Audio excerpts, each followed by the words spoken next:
नमस्कार, आप देख रहे हैं न्यूज़ 9 भारत और मैं हूं आपके साथ अशोक चौहान। देश और दुनिया की तमाम खबरों पर आइए डालते हैं एक नजर। अदरपुर उत्तराखंड केंद्र सरकार को कृषि कानूनों के विरोध में आंदोलन कर रहे किसानों की भावनाओं का सम्मान करते हुए उचित फैसला लिए जाना चाहिए।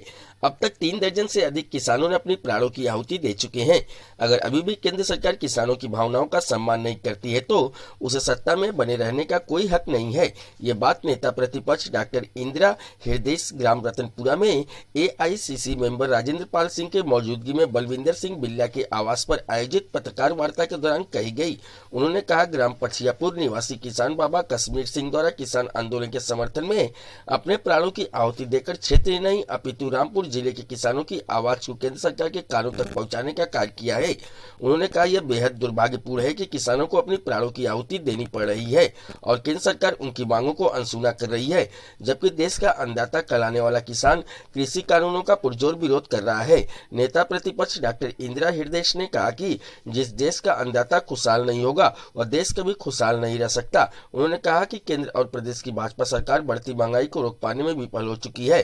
भाजपा की सरकार में विकास कार्य ठप हो चुके हैं। उन्होंने कहा कि आने वाले विधानसभा चुनाव में कांग्रेस संगठन जनता के हितों से जुड़ी योजनाओं के क्रियान्वयन पर कार्य करते हुए सदस्यता अभियान में तेजी ला रहा है और जनता की छोटी बड़ी समस्याओं का निराकरण करने में लगा हुआ है। उन्होंने कांग्रेसी कार्यकर्ताओं से आगामी विधानसभा चुनाव की तैयारियों में जुटने का आह्वान किया।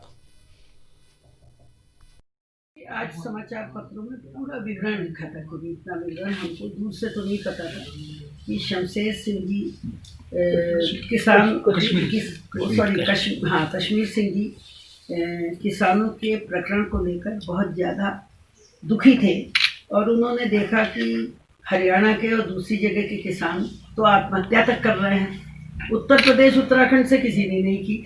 एक तो उनके मन में ये भाव आया और उन्होंने पहले गुरुमुखी में पूरा नोट बनाया ताकि किसी को दूसरे को परेशान न करे पुलिस प्रशासन, और उसके बाद उन्होंने फांसी लगाकर आत्महत्या कर दी। बहुत बड़ी बात थी, सोच समझकर बैठकर तय करके अपनी आत्महत्या की। बहुत बड़ा बलिदान किसान आंदोलन और मांग के लिए उन्होंने किया और ये भी लिख दिया साथ में कि संगत जहाँ चाहे मेरी डेड बॉडी ले जा सकता है, लेकिन अग्नि से मेरा पोता ही देगा।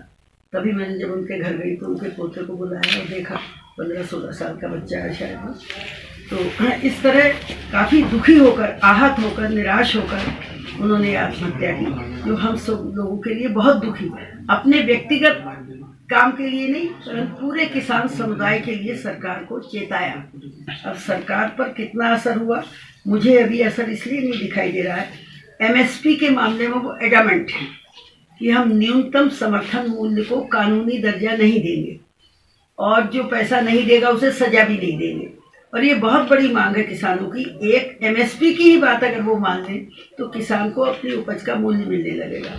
तो ये उनका बलिदान बेकार न जाए, इसके लिए हम सबको जागरूक होना चाहिए, व्यक्तिगत रूप से भी और पार्टी के रूप से भी हमको ये आवाज़ उठानी होगी और इस आवाज़ के साथ खड़ा होना होगा। अभी किसानों का मुद्दा सुलझा नहीं, कानून तो क्या वापस ले ली, जो MSP है उस पर भी ईमानदारी से बात करने को नहीं तैयार है।